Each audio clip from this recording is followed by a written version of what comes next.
10 November Pak Alawi kemana gitu loh. Makanya lucu, ada orang mengatakan kemerdekaan Indonesia ini kekuatan terbesarnya adalah dari Thorikotul Alawiyah katanya. Dan ini yang menyampaikan Habib Lutfi, ngapunten. Cek, Habib Lutfi itu dengan lantang intasiru Thorikotul Alawiyin. Kayak begitu. Gus, jangan kasih apa. Lutfi, ya. Para pemimpin dari Bani Alawi. Pak Alawi kata Habib Lutfi, harus itu dipertanggungjawabkan. Cuma menggunakan bahasa Arab, bilghatil Arabi, karena sengaja supaya kita orang Indonesia tidak tahu artinya. Padahal Indonesia banyak santri. Mau kita tunjukin videonya, ada videonya. Alhamdulillah pada malam hari ini kita sama-sama mendengarkan pemaparan dari Gus Ilyas, kemudian Pak Mujib yang sangat cetar. Ini mudah-mudahan bangsa Indonesia lebih bangkit, ulama-ulama kita lebih percaya diri. Betul seperti apa yang disampaikan Al-Ustaz Abdul Mujib, karena memang Kanjeng Nabi ini kan sudah menghilangkan perbudakan, sementara kita ini masih diperbudak. Yang gobloknya lagi, kita mau saja diperbudak, itu kan lebih goblok lagi. NU itu tidak ada tandingannya. Dan kemudian Pak Mujib tadi menyampaikan alaihim lanatullah, nanti saya sampaikan juga itu. Redaksi hadisnya memang ada, Al-Qur'annya ada, hadisnya ada. Kita tahu para habaib ini secara tesis, bahkan di Naqobah internasional, Ba'alawi ini kan tertolak. Nasab ke Kanjeng Nabi tertolak. Bahkan ada marga habaib di Indonesia itu sampai 90 berapa Gus? Yang memang gennya gen Yahudi, bukan kepada Kanjeng Nabi. Nah kalau mereka tetap ke dzurriyyah Nabi, nanti kan itu ditampar sama Kanjeng Nabi juga dalam hadis. Saya baca dalam Sahih Bukhari itu yang berbunyi begini Kanjeng Nabi. Manidda'a ila ghairi abihi fahuwa ya'lamu annahu ghairu abihi, gitu kan. Fal jannatu alaihi haram wa qila alaihi la'natullah. Itu jelas. Kalau para habaib ini kekeh dengan marganya yang sementara secara tesis ilmiah sudah ditolak, intisabnya kepada Kanjeng Nabi, tapi mereka kekeh saja pengen sebagai dzurriyyah Nabi, berarti kan menyandarkan kepada selain bapaknya. Manidda'a ila ghairi abihi. Kata Nabi, barang siapa orang yang menyandarkan dirinya kepada selain bapaknya, sementara dia tahu dia bukan bapaknya, maka surga itu fal jannatu alaihi haram, haram baginya surga. Wa qila wa alaihi la'natullah, bahkan dilanat oleh Allah. Maka gak salah Pak Mujib mengatakan demikian. Wong tesis ilmiahnya sudah jelas. Sepakat tidak? Sepakat ya? Kita gampang saja, begitu ya. Apalagi ada oknum Habib Alwi Assegaf itu kan, ibu-ibu, bapak-bapak, anaknya jangan mau dimasukkan Ansor Banser. Saya yang bertanggung jawab haram. Dan bahkan saya melaknat perbuatan mereka. Itu sama sebenarnya. Jadi laknat teriak laknat begitu. Ibarat orang PKI teriak PKI gitu kan. Lah Indonesia begitulah. Kita harus bangun, harus sadar. Manidda'a ila ghairi abihi wa huwa ya'lamu annahu ghairu abihi fal jannatu alaihi haram wa qila alaihi la'natul. Sahih hadis itu di dalam Sahih Bukhari itu nampak pokoknya.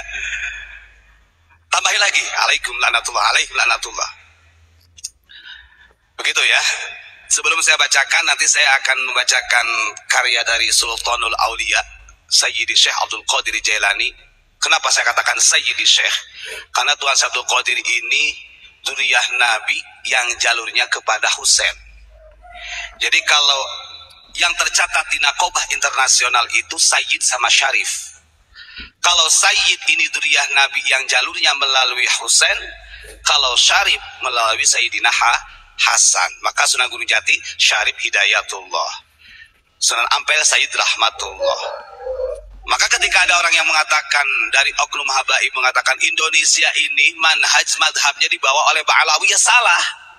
Sejak kapan Ba'alawi itu datang ke Indonesia? Kalau diislamkan, diajarkan tentang madhab oleh Sayyid dan Syarif, itu betul. Karena orang-orang kita, ulama kita ini kebanyakannya Sayyid dan Syarif, bukan habaib. Sudah dipahami? Sepakat ini ya? Harus sepakat. Ada redaksinya. Nah, bagi orang yang mungkin masih meragukan dan keterangan, ya monggo, kata saya juga monggo bisa datang ke pesantren. Kita buka beberapa sejarah-sejarah sesuai dengan referensi yang kita punya. Jangan sampai disalahartikan. Baik, sebelum kita lanjut, ini saya ingin tabarukan dari syair Kiai Haji Fuad Hashim. Beliau adalah keturunan dari Kiai Abbas Buntet. Karena Kiai Abbas Buntet ini salah satu panglima perang 10 November. Ketika 10 November ini, Hadratul Syekh Hasyim Asy'ari tidak berani memberangkatkan para santri dan ulama untuk melawan Inggris sebelum datang Kiai Abbas Buntet. Nah, pertanyaannya lagi tuh Gus, 10 November Mbak Alawi kemana gitu loh. Makanya lucu, ada orang mengatakan kemerdekaan Indonesia ini kekuatan terbesarnya adalah dari Thariqatul Alawiyah katanya. Dan ini yang menyampaikan Habib Lutfi, ngapunten. Cek, Habib Lutfi itu dengan lantang intasiru Thariqatul Alawiyin. Habib begitu. Gus, jangan kasih hati. Lutfi, ya. Bahkan kalau orang ngerti bahasa Arab, ini kadang-kadang kita lemahnya di situ. Ketika di perkumpulan para habaib, Habib Lutfi mengatakan begini, mendoktrin dan memerintahkan kepada para habaib untuk mensyiarkan Thariqatul Alawiyin. Dengan jelas-jelas mereka mengatakan pendahulu-pendahulu yang mengislamkan di Indonesia itu ya Asada Alawiyin, para pemimpin dari Bani Alawi. Pak Alawi kata Habib Lutfi, harus itu dipertanggungjawabkan. Cuma menggunakan bahasa Arab bil ghatil Arabi karena sengaja supaya kita orang Indonesia tidak tahu artinya, padahal Indonesia banyak santri. Mau kita tunjukin videonya, ada videonya.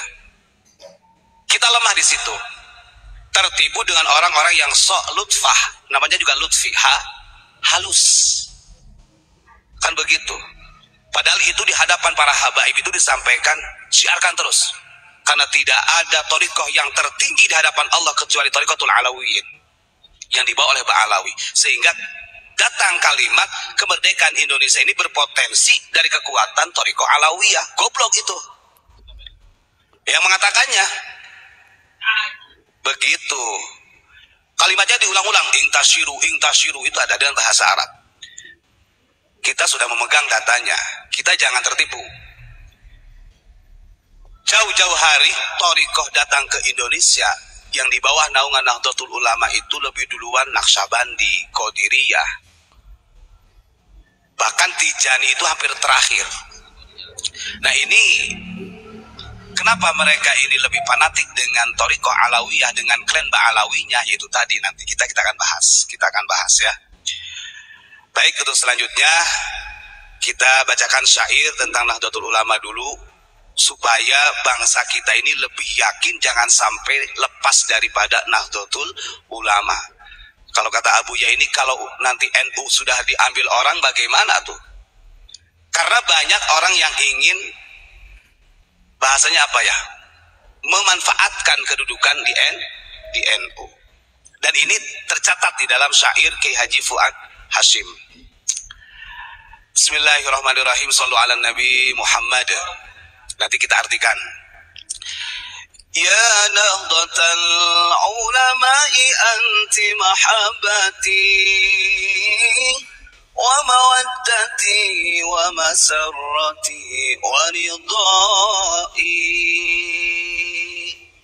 Yang artinya, duhai NU ku sayang, kaulah cintaku, kaulah kasihku, kaulah kebahagiaanku, dan engkaulah kerelaanku. Dan ingat, NU ini tidak hanya dimiliki oleh orang-orang struktur. Kadang-kadang orang yang kultur seperti kiai-kiai kampung lebih melekat ke NU-annya. Ya nahdlatal ulama'i anti wasilatun litamassuki bi jama'atil ulama'i. Duhai NU ku sayang, kaulah pelantaraku, penyambungku yang mampu mengumpulkan para ulama sebagai pegangan gandolan sarung. Makanya ada istilah gandolan sarung ulama ya di NU. Karena mereka gak pakai sarung, mau gandolan jubah. Makanya ada istilah. Ini kita tidak istihza ya. Kadang saya mikir begini, ulama kita tuh hebat. Kalau bikin bikin syair itu masya Allah. Kalimatnya kenapa so? Menggunakan litamassuki bi jama'atil ulama. Orang nyekel. Jadi gondelan sarung itu udah istilah dari dulu. Ulama mengatakan, yang penting kita warga Nahdien gondelan sarungnya ulama. Nah yang punya sarung siapa? Ya kita. Mereka mau pakai sarung. Mau gondelan jubah nggak ada. Nah ini kan kalau orang yang sedikit bermasalah nalarnya kayak kita wah iki rasis iki. Atau mungkin litamassuki ini lihyah bisa gandolan janggutnya. Ngapunten ya, bukan istihza ini. Makanya istilah gandolan sarung itu hanya di ulama NU. Ya nahdlatal ulama'i anti safinatun lisalamati wa tariqatun lin'amai. Duhai NU ku sayang, kaulah bahtera penyelamatku, kaulah jalan menuju nikmatku. Makanya benar kata Abu Ya, banyak yang pengen hidup di NU karena basah. Ya nahdlatal ulama'i anti tijarati rabihat bila khusrin ladal uqala'i. Wahai NU ku sayang, kau adalah perniagaanku, tempat jual beliku. Karena aku yakin jual beli di NU tidak akan pernah rugi. Walaupun di dunia tidak pernah dapat kursi jabatan, di akhirat pasti dapat. Begitu. Maka banyak yang salah mengartikan masuk di NU jadi jembatan untuk mendapatkan kursi jabatan. Betul tidak? Lawan jangan. Ini survei membuktikan. Dan ini loh, sama Kipod Hasim sudah dilarang. Kita kalau orang NU walaupun kita tidak mendapatkan jabatan DPR, MPR, kedapatan kursi lah begitu.